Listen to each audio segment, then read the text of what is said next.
Hey guys, it's Pacifist here, hope you're all well. In a previous video, I gave hints to the audience on whom the next Bokumaro would be. I notified people that the upcoming video, that Bokumaro is a female from a popular gacha game who was of the wind or anemo type and rides a gun. Her colour palettes are mainly red, blue, brown and gold. Perhaps the silhouette might help in who you think it is, and feel free to pause to take more time to guess who you think it is and unpause when you're ready.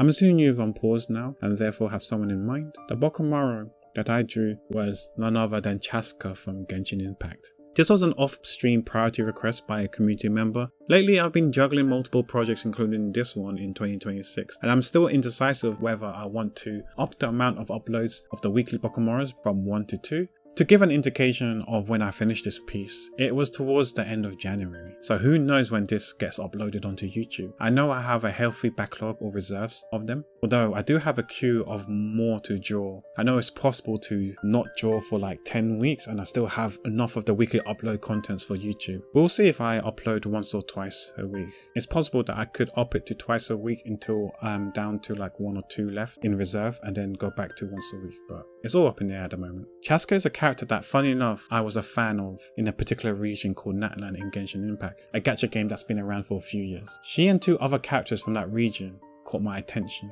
and of those 3 characters, she's the only one I actually don't own or have. Feels bad, man. One of the other 2 characters that I do own, I've drawn already. When it came to the pose, because she rides a gun in game, I knew I wanted her with a gun, although she's a bow user. I wanted her to look cool, so I decided her, instead of riding the gun, I made her lean on a gun with one of her legs. For the sketching, I felt it went somewhat smooth. The hair and hat and arms felt fine, but drawing the legs, I found it difficult, in particular her leg that was leaning on the gun itself. With her leaning on it, I knew I had to introduce foreshortening in her leg. Although the upper and lower leg ratios are roughly the same, I knew her lower leg should appear smaller because her knees were pointing towards us. But her boot looked a bit off for my liking, so I had to constantly keep redrawing it to my satisfactory. I also forgot to add some details on her pants later on, so I had to add them last minute. Inking was fine. We did shorten her hands a tad bit because I felt like her hands were a bit too large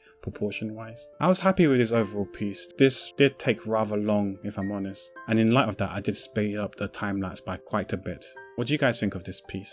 Since the 2026 project has kicked off already, would you rather I keep voicing over like this in the same manner or tone? Or would you rather I be a bit more punny or add some more humour and entertainment when voicing over? I'm trying to figure out what you guys want and keeping you guys entertained. For the next video, the hints are a male from a popular RPG, the series is a Square Enix IP, the weapon is normally interchangeable, but by and large it's the shape of a key. The colour palette for his designs are shown on the screen now. Please consider subscribing to the channel if you particularly enjoyed this video so you're notified when I upload the next one. If you'd like to watch more of my video, click on the video on the top left for the one YouTube is recommending you. If you want to see what projects I'm doing this year in 2026, click on the video in the bottom left hand corner. And as always, wherever you guys are, take care, be well and be safe. Bye.